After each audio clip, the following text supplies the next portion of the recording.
মুভির শুরুতেই আমাদের বলা হয় এক রহস্যময় ডপেলগ্যাঙ্গার সম্পর্কে। বলা হয় যখন কোনো মানুষের মৃত্যু ঘটে তখন সে তার নিজের ডপেলগ্যাঙ্গারকে দেখতে পায়। এখানে সেই ডপেলগ্যাঙ্গারকে দেখানো হয়েছে এক অতি প্রাকৃত সত্তা হিসেবে। এরপর আমরা দেখি নিক নামের এক ছোট ছেলেকে, যে কারো হাত থেকে বাঁচার জন্য ঘরের ভেতরে লুকিয়ে আছে, কিন্তু যাকে এড়িয়ে সে লুকিয়েছে সে আর কেউ নয়, তার নিজের দাদি। তবে দাদির আচরণ দেখে বোঝা যায় সে আসল দাদি নয়, বরং দাদির ছদ্মবেশে থাকা এক ডপেলগ্যাঙ্গার। নিক ঘরের সব দরজা বন্ধ করে রাখলেও একটি দরজা তালা দিতে ভুলে যায়, আর ঠিক সেই দরজাটি খুলে ফেলে সেই ভয়ঙ্কর সত্তা। এরপর সে নিককে তার দাদির কণ্ঠে ডাকা শুরু করে।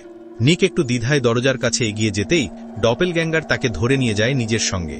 এই ঘটনার পর আমাদের সামনে দেখা যায় একটি পুরনো বই, যেখানে লেখা রয়েছে ডপেলগ্যাঙ্গারের নানা গল্প ও কিংবদন্তি। এটিই ছিল মুভির প্রারম্ভিক অংশ বা ইন্ট্রো। এরপর গল্প এগিয়ে যায় সামনে। আমরা দেখি নিক এখন বড় হয়ে গেছে। এতক্ষণ আমরা ছোট নিককেই দেখছিলাম। এখন তার স্ত্রী চার্লি এবং এক মিষ্টি ছোট ছেলে জেকব রয়েছে। সকালে নিক জেকবকে ঘুম থেকে তোলে আর বলে তাকে সেই কুমড়াটি নিচে নিয়ে যেতে হবে যেটা জেকব স্কুলে নিয়ে যাওয়ার জন্য রং করেছিল। কিছুক্ষণ পর তারা নিচে নামে আর চার্লি তখন কাজে যাওয়ার প্রস্তুতি নিচ্ছে। এরপর নিক নিজেই তার ছেলে জেকবের একটি পোর্ট্রেট আঁকতে শুরু করে। ঠিক তখনই তার কাছে একটি নোটিশ আসে, যেখানে লেখা ছিল কয়েক মাস পর তার দাদির বাড়িটি নিলামে তোলা হবে। এদিকে জেকব তখন টিভিতে তার প্রিয় কার্টুন দেখছিল। হঠাৎ তার মনে পড়ে যায় সেই রং করা কুমড়ার কথা। তাই সে একাই উপরে যায় সেটি আনতে এবং হাতে নিয়ে নিচে নামতে থাকে। কিন্তু দুর্ভাগ্যবশত জেকবের জুতোর ফিতা খোলা ছিল, ফলে সে সিঁড়ি থেকে পড়ে যায়। নিক যখন বুঝতে পারে জেকব টিভির সামনে নেই, তখন অনেক দেরি হয়ে গেছে। জেকব পড়ে গিয়ে মারা গেছে। দৃশ্যটি ছিল সত্যি চমকে দেওয়ার মতো। এরপর দেখানো হয় কিছু সময় পরের ঘটনা। নিক এখন গভীর শোকে ভেঙে পড়েছে এবং সে নিজেকেই ছেলের মৃত্যুর জন্য দায়ী মনে করছে। চার্লিও ভয়ানকভাবে কষ্ট পাচ্ছিল, কিন্তু সবচেয়ে ভয়ঙ্কর বিষয় ছিল নিক এখনো চার্লির কণ্ঠ শুনতে পাচ্ছিল, যদিও চার্লি আসলে কিছুই বলছিল না। অর্থাৎ নিকের মানসিক অবস্থা তখন সম্পূর্ণ ভেঙে পড়েছিল। একদিন নিক গ্যারাজে যায়। সেখানে সে জেকবের কিছু পুরনো জিনিস দেখতে পায়। প্রথমে আশেপাশে কেউ ছিল না, কিন্তু হঠাৎ তার প্রচন্ড মাথা ব্যথা শুরু হয়। আর ঠিক তখনই তার পেছনে উপস্থিত হয় ফেচ, সেই ভয়ঙ্কর ডপেলগ্যাঙ্গার। সে চার্লির কণ্ঠে কথা বলে নিককে বলে, মরে যাও, কারণ জেকব তোমার কারণেই মারা গেছে। অন্যদিকে চার্লি তখন নিজের রুমে বসে কান্না করছিল। হঠাৎ জানালা দিয়ে তাকিয়ে দেখে নিক নিজেকে শেষ করে দেওয়ার চেষ্টা করছে। সঙ্গে সঙ্গে চার্লি ছুটে গিয়ে তাকে বাঁচিয়ে ফেলে। আসলে সেই ডপেলগ্যাঙ্গার নিকের মৃত্যু চাইছিল। শৈশবের শুরুতেও আমরা দেখেছিলাম সে নিকের পেছনেই লেগেছিল। এরপর গল্প এগোয় এক মাস পরের সময়ের দিকে। এখানে আমরা পরিচিত হই অ্যান্ড্রু নামের এক দক্ষ থেরাপিস্টের সঙ্গে। তার হাতে নিকের ফাইল আসে এবং এখন থেকে তিনিই নিকের চিকিৎসার দায়িত্ব নেন। একটু অদ্ভুত ব্যাপার ছিল, অ্যান্ড্রু ঘুমানোর সময় সবসময় একটি বালিশ জড়িয়ে ঘুমাত। এখন দৃশ্যটি আবার নিক ও চার্লির দিকে ফোকাস করে। চার্লি নিককে নিয়ে এসেছে তার দাদির পুরনো বাড়িতে, যেখানে এখন তারা কিছুদিন থাকবে। নিকের সমস্ত জিনিসপত্র সেখানে নিয়ে আসা হয়েছে। তবে চার্লি নিজে সেখানে থাকতে পারবে না, কারণ শহরে তার কাজ আছে। আমরা আগেই জানি নিকের মানসিক অবস্থা কতটা বিপর্যস্ত হয়ে পড়েছিল। চার্লি কাজের চাপ আর মানসিকভাবে ভেঙে পড়া নিক দুটো একসাথে সামলাতে পারছিল না। তাই সে নিককে জানায় যেহেতু সে পাশে থাকতে পারবে না, অ্যান্ড্রু প্রতিদিন এসে নিকের সঙ্গে দেখা করবে এবং থেরাপি সেশন চালিয়ে যাবে। অর্থাৎ পুরো ব্যবস্থাটাই আসলে চার্লির পরিকল্পনা ছিল। তারা কথা বলছিল, এমন সময় নিক হঠাৎ চার্লির পেছনে নিজেরই এক ডপেলগ্যাঙ্গারকে দেখতে পায়। মুহূর্তের মধ্যেই দৃশ্যটা ভয়ঙ্কর হয়ে ওঠে। এরপর অ্যান্ড্রু সেখানে আসে এবং নিককে সবকিছু বুঝিয়ে বলে, সঙ্গে কিছু ওষুধও দেয়। তারপর চার্লি ও অ্যান্ড্রু বাড়ি থেকে বেরিয়ে যায়। যাওয়ার আগে চার্লি নিজের বিয়ের আংটিটি নিকের হাতে দিয়ে যায়। এতে বোঝা যায় তার কাজে ব্যস্ত থাকার অজুহাতটা আসলে মিথ্যে ছিল। সে আর নিকের সঙ্গে থাকতে চায়নি। আংটি ফেরত দিয়ে সে নীরবে ইঙ্গিত দেয় এটি তাদের বিচ্ছেদের প্রতীক। রাতে নিক একা বসে জেকবের সেই আধা আধি আঁকা স্কেচটি সম্পূর্ণ করার চেষ্টা করছিল। হঠাৎ বাইরে থেকে অদ্ভুত কিছু শব্দ শোনা গেল। নিক জানালার দিকে তাকালো, কিন্তু বাইরে কেউ নেই। তবু সে পরিষ্কারভাবে নিজের দাদির কণ্ঠস্বর শুনতে পেল। ভয় পেয়ে সে জানালাটি বন্ধ করে দিল। ঠিক তখনই পেছন থেকে ডপেলগ্যাঙ্গার তাকে ধরে ফেলে। কিন্তু কিছুক্ষণ পরই বোঝা যায় এটি কেবল একটি দুঃস্বপ্ন, এক ভয়ঙ্কর নাইটমেয়ার। পরের সকালে অ্যান্ড্রু আবার নিকের সঙ্গে দেখা করতে আসে। তারা কথা বলছিল। হঠাৎ নিক অ্যান্ড্রুর কণ্ঠেও অদ্ভুত শব্দ শুনতে পায়, যেন সে তাকে ভয়ঙ্কর কিছু বলছে। কণ্ঠটি বলছে, নিকই জ্যাকবকে মেরেছে। নিক একদম ব্যর্থ। নিকের জায়গায় জ্যাকবের বেঁচে থাকা উচিত ছিল। এসব কথা শুনে নিক সম্পূর্ণ ভেঙে পড়ে, কিন্তু আসলে কেউই এসব কথা বলেনি। এই কথাগুলো বলছিল সেই অশুভ ডপেলগ্যাঙ্গার আত্মা। গল্পের শুরুতেই বলা হয়েছিল যখনই কেউ মারা যায় তখন তার ডপেলগ্যাঙ্গার আশেপাশের মানুষদের সামনে উপস্থিত হতে শুরু করে। এখানেও ঠিক তাই ঘটছিল নিকের সঙ্গে। এরপর অ্যান্ড্রু সেখান থেকে বেরিয়ে আসে। বাইরে এসে সে দেখে এক গাছের ডালে ঝুলছে একটি রশি, দেখতে ঠিক যেন ফাঁসির দড়ি। কিছু দূরে তার সঙ্গে দেখা হয় নিকের পুরনো প্রতিবেশী শেলবির। শেলবি জানায় সে নিককে ছোটবেলা থেকেই চেনে। নিকের বাবা মা মারা গিয়েছিলেন যখন নিক ছিল একটি ছোট্ট শিশু। এরপর সে নিজের দাদির সঙ্গে এই বাড়িতেই থাকতে শুরু করে, কিন্তু কয়েক বছর পর সেই দাদিও মারা যান। তারপর কি ঘটেছিল তা শেলবির স্পষ্ট মনে নেই। শেলবি বলে এখন আর কিছুই মনে নেই, কারণ ঘটনাগুলো অনেক পুরনো। তবে সে অ্যান্ড্রুকে আশ্বাস দেয় যদি কিছু মনে পড়ে তাহলে অবশ্যই জানাবে। মূলত অ্যান্ড্রু নিকের অতীত জানতে চাইছিল, যাতে তাকে সঠিকভাবে চিকিৎসা দিতে পারে। এই সময়ে ধীরে ধীরে পরিষ্কার হতে থাকে শুরুতেই দেখা সেই দৃশ্যটার অর্থ। সম্ভবত নিকের বাবা মায়ের মৃত্যুর পর থেকেই সে ডপেলগ্যাঙ্গার দেখতে শুরু করেছিল। এরপর দেখা যায় নিক সুপারমার্কেটে গেছে কিছু মুদিপণ্য কিনতে। সেখানে গিয়েও সে অদ্ভুত কিছু আওয়াজ শুনতে পায়, যেন আশেপাশের লোকজন তাকে নিয়ে খারাপ কথা বলছে। কিন্তু আসলে বাস্তবিক কিছুই ঘটছিল না। নিক চার্লিকে ফোন করার চেষ্টা করে, কিন্তু সে ফোন ধরে না। হতাশ হয়ে নিক বাড়ি ফিরে আসে। বাড়িতে ফিরে এসে ছেলেটি জেকবের পুরনো স্মৃতিগুলো মনে করতে শুরু করে। সে জেকবের আঁকা একটি পোর্ট্রেটের দিকে তাকায়, যার এক কোণে জেকবের একটি ছবি লাগানো ছিল। কিন্তু নিক ছবিটিতে হাত দিতেই জেকবের মুখ ছবির ভেতর থেকে হঠাৎ মিলিয়ে যায়। হঠাৎ উপরের দিক থেকে জেকবের কণ্ঠস্বর শুনতে পায় নিক। সে উপরে উঠতে যায়, কিন্তু তখন নিচের দিক থেকে আবার তার দাদির কণ্ঠ ভেসে আসে। নিচে তাকিয়ে দেখে তার দাদি দাঁড়িয়ে আছে, কিন্তু কিছুক্ষণের মধ্যেই বোঝা যায় সেটা আসলে দাদি নয়, সেই ভয়ঙ্কর ডপেলগ্যাঙ্গার।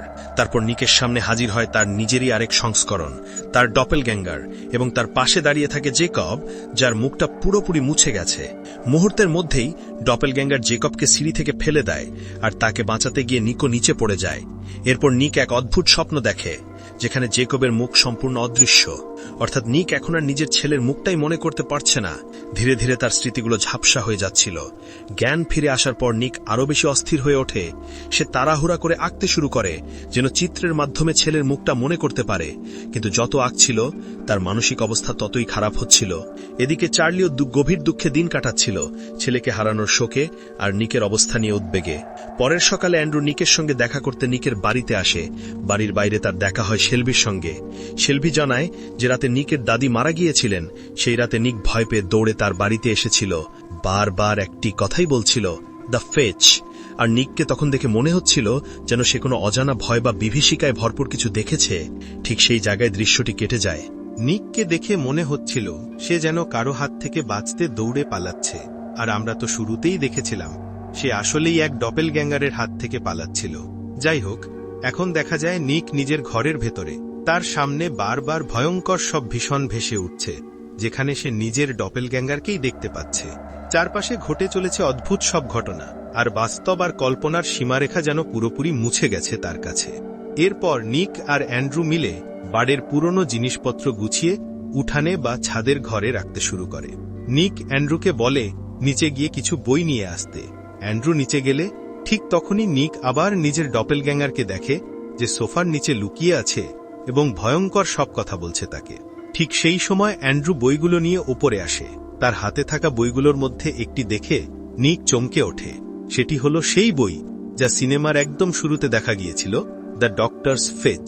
বইটি দেখেই নিক ভীষণ অস্থির হয়ে পড়ে, আর অ্যান্ড্রুও সেটা লক্ষ্য করে। এই জায়গায় এসে দুটো বিষয় স্পষ্ট হয়। ছোটবেলা থেকেই নিকের জীবনে একের পর এক ভয়াবহ ঘটনা ঘটেছে। প্রথমে তার বাবা মা মারা যায়, তারপর তার দাদি, আর শেষে তার নিজের ছেলে জেকবও। হতে পারে নিক ছোটবেলায় এই বইটি পড়েছিল, আর হয়তো বইটি পড়ার পর থেকেই তার জীবনে ভয়ঙ্কর ঘটনাগুলো ঘটতে শুরু করে। সম্ভবত সে নিজের কল্পনায় সেই ডপেলগ্যাঙ্গার ধারণাটিকে তৈরি করেছিল, অথবা বাস্তবেও কোনো অশুভ আত্মা বা ডেমনিক শক্তি হয়তো তাকে ঘিরেছিল। এরপর তারা দুইজন নিচে নামতে থাকে। তখন অ্যান্ড্রুও সোফার নিচে থেকে কিছু অদ্ভুত আওয়াজ শুনতে পায়, কিন্তু বাস্তবে কিছুই ঘটে না। বাড়ি থেকে বের হবার আগে অ্যান্ড্রু বলে, চলো একটু বাইরে বসি। তারা বাইরে গিয়ে বসে। সেখানে নিক তার শৈশবের গল্প বলতে শুরু করে, কিভাবে তার বাবা মা মারা যায়, দাদির সঙ্গে কেমন ছিল তার জীবন, আর কিভাবে সবকিছু ধীরে ধীরে ভেঙে পড়ে। নিক আরও জানায় সেই মনে করতে পারে না যে কখনো নিজেকে শেষ করার চেষ্টা করেছে। সে বলে, আমি তো সেটা কখনোই করতে চাইনি, কারণ তাহলে চার্লির খেয়াল রাখবে কে? সে আরও জানায়, জেকবের মৃত্যুর পর রক্ত পরিষ্কার করেছিল সেই নিজেই, কারণ তার মনে হয়েছিল সবকিছুর জন্য দায়ী সেই। এই সময় হঠাৎ নিক অদ্ভুত কিছু আওয়াজ শুনতে পায়, কিন্তু সেই বিষয়ে কিছু বলে না। এরপর অ্যান্ড্রু নিকের জন্য খাবার আনতে বাইরে যায়। অ্যান্ড্রু চলে যাবার পর নিক আবার ছেলের মুখটা মনে করার চেষ্টা করতে থাকে, কিন্তু কিছুতেই পারে না। সে বাড়ির ভেতর ঘুরে ঘুরে জেকবের ছবি খুঁজতে থাকে, কিন্তু প্রতিটি ছবিতেই জেকবের মুখ অদ্ভুতভাবে ঝাপসা হয়ে গেছে, যেন তার অস্তিত্বকেই কেউ মুছে দিয়েছে। ঠিক তখনই জেকবের প্রিয় কার্টুনের শব্দ ভেসে আসে। নিক বাইরে গিয়ে দেখে জেকব বসে আছে, কিন্তু সে তার ছেলের মুখটা দেখার আগেই হঠাৎ জানালা ভেঙে ঘরে ঢুকে পড়ে সেই ভয়ঙ্কর ডপেলগ্যাঙ্গার। মনে হচ্ছিল এই ডপেলগ্যাঙ্গার যেন নিককে কিছুই মনে পড়তে দিতে চায় না। তাকে দেখে নিক ভয় পেয়ে যায়। এদিকে বাইরে শেলবি ও তার নাতি বাগান পরিষ্কার করছিল। হঠাৎ তারা জানালার দিকে তাকিয়ে দেখে নিক স্থির হয়ে দাঁড়িয়ে আছে। তার মুখে কোনো অভিব্যক্তি নেই, যেন সে সম্পূর্ণভাবে নিজের ভেতরের জগতে হারিয়ে গেছে। অন্যদিকে অ্যান্ড্রু চার্লির সঙ্গে দেখা করে এবং নিক সম্পর্কে সবকিছু জানায়। সে চার্লিকে নিকের শৈশবের অনেক অজানা গল্প শোনায়, যেগুলো চার্লি আগে জানত না। অ্যান্ড্রু জানায়, যেদিন নিকের দাদি হার্ট অ্যাটাকে মারা যান, সেদিন তিনি নিককে দ্য ডক্টরস ফেচ নামের বইটি পড়ে শোনাচ্ছিলেন। সেই দিন থেকেই নিক বিশ্বাস করতে শুরু করে যে ফেচ অর্থাৎ ডপেলগ্যাঙ্গার সত্যিই বাস্তব কিছু, আর এখানেই তার ভয় ও মানসিক বিভ্রান্তির সূচনা। অ্যান্ড্রু ব্যাখ্যা করে যে ফেচ আসলে নিকের কল্পনার সৃষ্টি, যে এখন নিককে নিয়ন্ত্রণ করছে। তারা এখন যা করতে পারে তা হল নিককে নিজের উপর নিয়ন্ত্রণ ফিরে পেতে সাহায্য করা, না হলে সে নিজেই ধ্বংস হয়ে যাবে। যদিও ফেচ বাস্তব কোনো অস্তিত্ব নয়, তবুও নিকের কাছে এটি সম্পূর্ণ বাস্তব মনে হয়। তবে এখানেই উঠে আসে একটি নতুন প্রশ্ন, যদি সবকিছুই নিকের মনের ভেতরেই ঘটে থাকে, তাহলে অ্যান্ড্রু সোফার নিচে যে অদ্ভুত শব্দ শুনেছিল সেটার মানে কি? যাই হোক, নিক তখন ভীষণ বিপর্যস্ত অবস্থায় ছিল। সে এখনও জেকবের মুখ মনে করতে পারছিল না। তার ওপর ডপেলগ্যাঙ্গার আবার ভয়ঙ্কর সব কথা বলতে শুরু করে, যেন তার মানসিক অবস্থা আরও খারাপ হয়ে যায়। অসহ্য হয়ে নিক নিজের কপাল টেবিলে আঘাত করতে থাকে। অবশেষে যখন সেই ভয়ঙ্কর শব্দগুলো থেমে যায়, তখন সে একটু স্বস্তি অনুভব করে। এরপর সে মুখ ধুয়ে ভাঙা জানালাটি ঢেকে ফেলে আর চার্লিকে ফোন করে। দুজন কিছুক্ষণ কথা বলে, তারপর অ্যান্ড্রু আবার নিকের সঙ্গে দেখা করতে আসে। সে নিককে কিছু নতুন ওষুধ দেয়, যেগুলো নিক খেয়ে ফেলে, কিন্তু ঘুমের ওষুধ খায় না, কারণ সেগুলো খেলে তার ভয়ঙ্কর দুঃস্বপ্ন হয়। কিন্তু সে এই বিষয়টি অ্যান্ড্রুকে জানায় না, যদিও জানানো উচিত ছিল। এরপর অ্যান্ড্রু জানায় তার মেয়ে 2 বছর আগে আত্মহত্যা করেছিল, তাই সে জানে প্রিয়জনকে হারানোর সেই যন্ত্রণা কেমন। সম্ভবত এই কারণেই অ্যান্ড্রুও মাঝে মাঝে বাড়ির ভেতরে কোনো অদ্ভুত শব্দ বা উপস্থিতি অনুভব করেছিল। সে নিককে বলে, আমি জানি যখন কেউ চলে যায়, অর্থাৎ প্রিয়জন মারা যান, তখন ভেতরে কেমন লাগে। ঠিক তখনই অ্যান্ড্রু নিকের উপর হিপনোসিস থেরাপি প্রয়োগ করে, যাতে সে নিকের মনের ভেতর কি চলছে তা বুঝতে পারে। সেই থেরাপির মাধ্যমে নিক ফিরে যায় সেই রাতে যেদিন তার দাদি মারা গিয়েছিলেন। সেখানে সে নিজের দাদিকে দেখে, কিন্তু আসলে সেই দাদি নয়, বরং ডপেলগ্যাঙ্গার। এখন নিক নিজ ঘরের ভেতর হাঁটছে এবং হঠাৎ নিজেরই ডপেলগ্যাঙ্গারের মুখোমুখি হয়। সেই ডপেলগ্যাঙ্গার তাকে ভয় দেখিয়ে নিজের জীবন শেষ করার প্ররোচনা দিতে থাকে। আরও ভয়ঙ্কর ব্যাপার হল, ডপেলগ্যাঙ্গার জেকবের কণ্ঠে কথা বলছিল, যেন নিককে মানসিকভাবে ভেঙে ফেলে আত্মহত্যার পথে ঠেলে দেয়। তখনই অ্যান্ড্রু হিপনোসিসের মাধ্যমে নিককে সেই অবস্থা থেকে বের করে আনে। কিন্তু নিক একটাই কথা বলতে থাকে, আমার ছেলে জেকবের মুখ মনে পড়ছে না। অ্যান্ড্রু তাকে শান্ত করে বিছানায় শুইয়ে দেয় এবং পুরো ঘটনাটা চার্লিকে জানায়। পরের সকালে অ্যান্ড্রু চলে যায়, আর কিছুক্ষণ পর চার্লি সেখানে আসে। চার্লি দেখে ঘরে জেকবের অসম্পূর্ণ একটি পোর্ট্রেট রাখা আছে, পাশে আরেকটি পোর্ট্রেট ঢেকে রাখা, কিন্তু চার্লি সেটি দেখার আগেই নিক ঘরে প্রবেশ করে ফেলে। এরপর তারা দুজন বাইরে বের হয়। বাইরে এসে চার্লির নজরে পড়ে নিকের গলায় গভীর ক্ষতের দাগ। নিক বিষয়টা হেসে উড়িয়ে দিয়ে বলে, হয়তো এটা ওষুধের পার্শ্ব প্রতিক্রিয়া। দুজন কিছুক্ষণ গল্প করে, আর ধীরে ধীরে তাদের সম্পর্কের মধ্যে আগের উষ্ণতা ফিরে আসে। কিন্তু ঠিক তখনই নিক দূরের মাঠে নিজে ডপেলগ্যাঙ্গারকে দেখতে পায়। সে চার্লিকে বলে, আমি একটু শাওয়ার নিয়ে আসছি, তারপর আমরা ডিনারে যাব। কিন্তু বাথরুমে ঢোকার পরও সে ভয়ঙ্কর উপস্থিতি থেকে মুক্তি পায় না।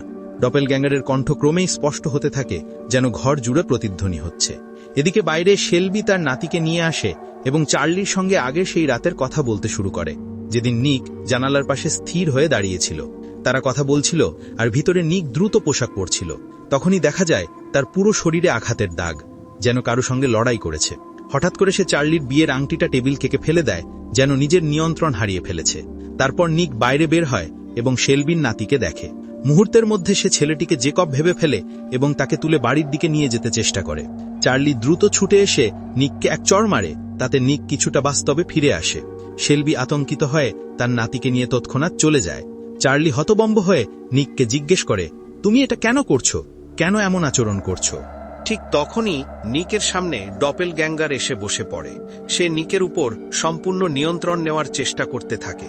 এই অবস্থায় নিক মানসিকভাবে ভীষণ ভেঙে পড়ে, ক্রমে তার নিজের উপর থেকে নিয়ন্ত্রণ হারিয়ে ফেলে। সে চার্লিকে বলে সেখান থেকে চলে যেতে। চার্লি রেগে গিয়ে সত্যিই চলে যায়। চার্লি চলে যাওয়ার পর নিক কিছুটা সজাগ হয়ে বুঝতে পারে সে একা। চার্লি তাকে ফেলে চলে গেছে, আর তার ডপেলগ্যাঙ্গার এখনো তার কানে ভয়ঙ্কর সব কথা বলছে। এতে তার মানসিক অবস্থা আরও খারাপ হয়ে যায়। ধীরে ধীরে ডপেলগ্যাঙ্গার নিকের উপর পুরোপুরি আধিপত্য প্রতিষ্ঠা করে। এমনকি দৃশ্যটা এমন দেখা যায় যেন নিকের পিঠের ভেতর দিয়ে ডপেলগ্যাঙ্গারের দুটি হাত বের হয়ে এসছে, যেন সে নিকের শরীর দখল করে নিয়েছে। এদিকে চার্লি আতঙ্কিত হয়ে অ্যান্ড্রুকে ফোন করে সব জানায়। অ্যান্ড্রু দ্রুত চার্লির সঙ্গে নিকের বাড়িতে ফিরে আসে। ঘরে ঢুকেই তারা দুজন দেখে পুরো ঘর কালো রঙে রাঙানো। ঘরের চারপাশে ঝুলছে নানা পোর্ট্রেট, যেগুলো আসলে নিক নয়, তার ডপেলগ্যাঙ্গারই এঁকেছিল। তারা যখন ঘরের ভেতরে আরো এগিয়ে যায় তখন নিককে দেখতে পায়, কিন্তু সে একা নয়, তার সঙ্গে দাঁড়িয়ে আছে তার ডপেলগ্যাঙ্গার। এই দৃশ্য দেখে অ্যান্ড্রু বুঝতে পারে নিক যা বলছিল সবই সত্যি। হঠাৎ ডপেলগ্যাঙ্গার চার্লি ও অ্যান্ড্রুর উপর আক্রমণ চালায়। চার্লিকে মারার চেষ্টা করলে নিক নিজের ইচ্ছাশক্তি হারিয়ে ফেলে এবং সম্পূর্ণভাবে ডপেলগ্যাঙ্গারের নিয়ন্ত্রণে চলে যায়। এখন ডপেলগ্যাঙ্গার নিকের শরীর দখল করে নিয়েছে, যেন সে এক অদৃশ্য দানবের হাতে বন্দী। নিককে বাঁচানোর একমাত্র উপায় ছিল তার শরীরের নিয়ন্ত্রণ ফেরানো। তাই অ্যান্ড্রু আবার হিপনোসিস ব্যবহার করে। নিক তখন নিজের অবচেতন মনে ফিরে যায়, যেখানে সে নিজেই বন্দী হয়ে আছে। বাস্তবে তার গলায় ফাঁসের দড়ি পড়েছে, আর তার ডপেলগ্যাঙ্গার তাকে আত্মহত্যার পথে ঠেলে দিচ্ছে। ধীরে ধীরে দেখা যায় বাস্তবের নিক চেয়ারে বসে আস্তে আস্তে নিচে নামছে, যেন নিজেকে শেষ করে ফেলতে যাচ্ছে। অ্যান্ড্রু মরিয়া হয়ে চেষ্টা করে তাকে ফিরিয়ে আনতে। সে বুঝতে পারে নিক জেকবের মুখ মনে করতে পারছে না বলেই এই মানসিক দুঃস্বপ্ন থেকে বের হতে পারছে না। তাই অ্যান্ড্রু চার্লিকে বলে জেকবের একটা ছবি আনো। চার্লি দ্রুত ছবিটা নিয়ে আসে। নিক ছবির দিকে তাকিয়ে অবশেষে তার প্রিয় ছেলে জেকবের মুখটা মনে করতে পারে। সেই মুহূর্তেই নিকের মধ্যে নতুন শক্তি ফিরে আসে। ডপেলগ্যাঙ্গার তখনও তার শরীর দখল করে রাখার চেষ্টা করছে, কিন্তু অ্যান্ড্রুর কথায় অনুপ্রাণিত হয়ে নিক নিজের ওপর নিয়ন্ত্রণ ফিরে পায়। এক চূড়ান্ত লড়াইয়ে নিক তার ডপেলগ্যাঙ্গারের গলায় ফাঁসের দড়ি পেঁচিয়ে দেয়, আর শেষ পর্যন্ত তাকে সম্পূর্ণভাবে ধ্বংস করে ফেলে। অবশেষে নিক তার দেহের নিয়ন্ত্রণ ফিরে পায়, আর ডপেলগ্যাঙ্গার চিরতর বিলীন হয়ে যায়। কয়েক সপ্তাহ পর দেখা যায় নিক এখন সম্পূর্ণ সুস্থ। সে ও অ্যান্ড্রু একসঙ্গে বসে কথা বলছে। জীবন যেন আবার স্বাভাবিক হয়ে এসেছে। গল্পের শেষে এক উষ্ণ মানবিক মুহূর্ত আসে। নিক কৌতূহল ভরে অ্যান্ড্রুকে জিজ্ঞেস করে, তুমি ঘুমানোর সময় বালিশটা এত জোরে চেপে ধরো কেন? অ্যান্ড্রু মৃদু হেসে বলে, ওটা আমার মেয়ের উপহার। এই উত্তর শুনে নিক কিছুক্ষণ চুপ করে থাকে, হয়তো নিজের ভেতরের সমস্ত যন্ত্রণা, ক্ষতি আর ভালোবাসা একসঙ্গে অনুভব করছিল। বিনা সেই বালিশটা চেপে ধরে ঘুমাতে পারত না, কারণ সেটি ছিল তার প্রয়াত মেয়ের উপহার, একটি স্মৃতি যা তাকে প্রতি রাতে সান্ত্বনা দিত। এরপর দেখা যায় নিক ও চার্লিকে। তারা এখন নিকের দাদির পুরনো বাড়িতে শিফট হয়েছে। পরিবেশটা শান্ত, প্রশান্ত। নিক অবশেষে জেকবের অসমাপ্ত পোর্ট্রেটটি সম্পূর্ণ করে ফেলেছে। এখন তার স্মৃতিগুলো ফিরে এসেছে এবং তাদের দুজনের মুখেই স্বস্তির হাসি। মনে হচ্ছিল জীবনে যেন আবার আলো ফিরে এসেছে। কিন্তু গল্প এখানেই শেষ নয়। এক দৃশ্য আমরা দেখি, একটি গ্লাসের প্রতিবিম্বে নিকের ডপেলগ্যাঙ্গার দেখা যাচ্ছে। এটি ইঙ্গিত করে যে সবকিছু হয়তো সত্যিই শেষ হয়নি। এই দৃশ্য যেন এক গভীর প্রতীক, যখন প্রিয়জন চলে যায় তখন তাদের স্মৃতি আর অভাব মুছে যায় না। হৃদয়ে একটি ছোট শূন্য জায়গা থেকে যায়, যা সারা জীবন বয়ে বেড়াতে হয়। নিক ও চার্লির ক্ষেত্রেও তাই। নিক তার বাবা, মা, দাদি আর প্রিয় ছেলে জেকব সবাইকে হারিয়েছে।